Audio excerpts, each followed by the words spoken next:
Madam Toastmaster, fellow Toastmasters, most welcome guests. The topic of my speech tonight is bad language.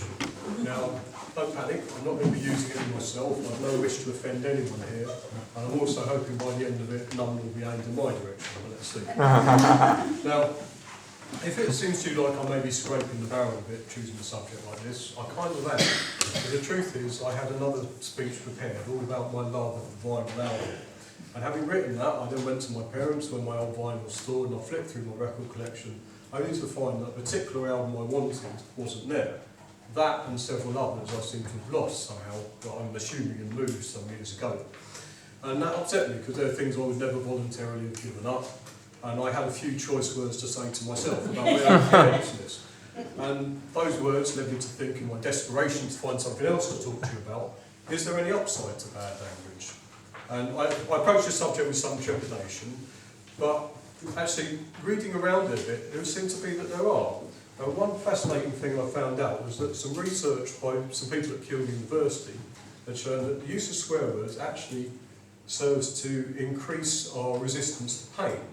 Now, they'd actually carried out an experiment and they had thought that they would prove the opposite because they thought that the connotations of the words were quite catastrophising, I can't say that word, but never mind, and therefore it would decrease our resistance, but they found the opposite to be true. And so they thought again why this might be, and they thought perhaps it's to do with the fight or flight syndrome and the fact that the sort of macho use of the word somehow builds ourselves up. Perhaps then again it's just the forbidden nature of them, that using them when we're feeling a bit of frustration somehow builds us up a bit more, and therefore they're useful in that respect.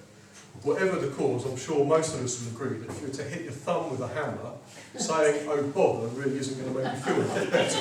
And many of us need to reach one of the more taboo words that our mother tongue has got.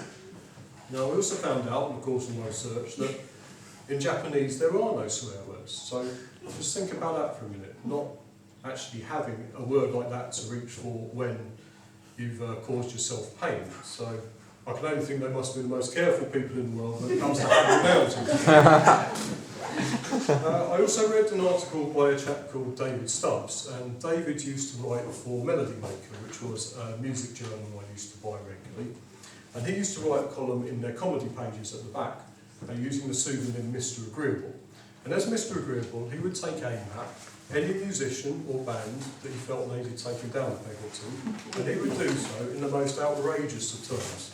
And he would also extend the same privilege to a reader who had bizarrely sent in their photo each week and invited his abuse upon themselves. I say sent in their photos, I do know of one instance where a girl sent in her brothers, which was very nice of her, but anyway. So, I don't know why anyone would do that to themselves, I must admit, but I was very glad they did because it was without fail very, very funny. But the point from my speech is that he said that looking back on it, in the 10 years he had of writing that column, he never once lost his temper in everyday life.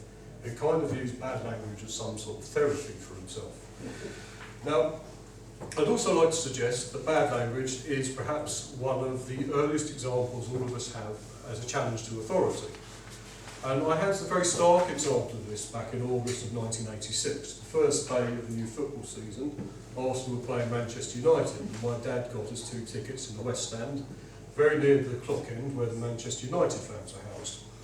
Now, a couple of minutes into the game, this gentleman walked in and took a seat a few rows ahead of us. And he seemed like trouble from the start. There was an air about him, it was partly the smell. There was a smell of someone that my grandpa might have said had a very good lunch. And believe me, my grandpa knew what he was talking about. He won't mind me telling you, he liked a very good lunch himself. And after a few moments, this chap opened his mouth and described Manchester United and their fans in the sort of terms that I'd only heard whispered in hushed tones in the playground for fear of an adult overhearing. I'd never heard anyone use them so brazenly in public. And it made a big impression on the young boy. I know it's not big or clever of him, but somehow the only bigger impression that day was when Charlie Nicholas scored the winning goal for Arsenal. So, yeah, obviously there are times when bad language has been used quite cynically in order to sell things. One of the sort of examples I can think of was the Sex Pistols appearing on the Bill Grundy show many, many years ago, when, if you're not familiar with this the guitarist Steve Jones used the sort of language that caused one viewer to put his foot through his own television screen, much to the delight of the band's manager, Malcolm McLaren, who realised you couldn't buy publicity like that. Now, to conclude, before you all ask me to leave, I am not for a minute suggesting we start turning the air blue. I do think that bad language on the whole is unpleasant, unnecessary and disrespectful. I really try not to use it myself, but perhaps just on occasion there are times when only an expletive will do. As one a friend might tell you after I wound them up a bit too much about Arsenal beating Liverpool the other day. Madam Toast.